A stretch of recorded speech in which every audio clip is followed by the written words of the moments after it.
Фаворитите во втората македонска фудбалска лига тргнаа со победи. Најголемото изненадување се случи во Радовиш, каде новаци му го зеде скалпот на залетаниот Детонит Плочковица. Мечот во автокоманда го одбележаа два моменти. Постигнат најбрзиот гол, а вардарски до голем бод. Брагелници Македонија Ѓорче Петров според очекуваното на стартот од новата сезона. Сините со 2-1 триумфираа над победа во меч кој можевте да го следите во живо на телевизија Емнет. Пред се сакам да им честитам на победата на екипата на Брегалница.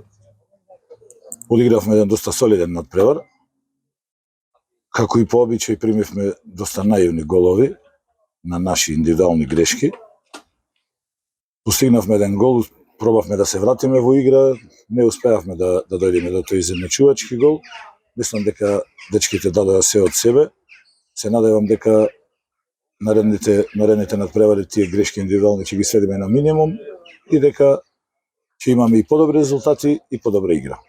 Лавовите од Ѓорче со 2-0 славеа над Охрид и тргнаа според очекуваното во новата сезона.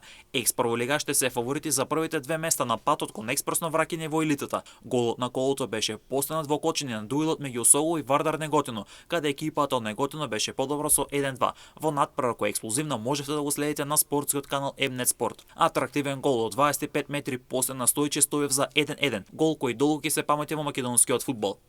Нафрла потpuno, таму нема никој, сега Стојов прифаќа, дали ќе бие? Бие! 1:1!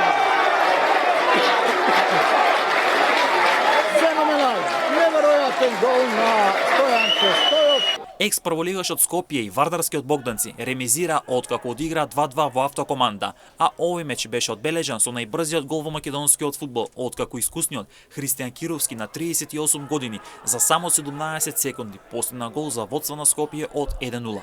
Потоа Вардарски направи пресврт на 1-2, а Пиратите изравнија на 2-2. Па за Вардарски ова е голем бод од тешкото гостување како повратник после 27 години. Тони Мичковски со 2 гола го одбележа мечот во Гевгелија, откако Саса ремизираше со Кожув играјќи 2-2, иако рударите имаат 2 гола предност.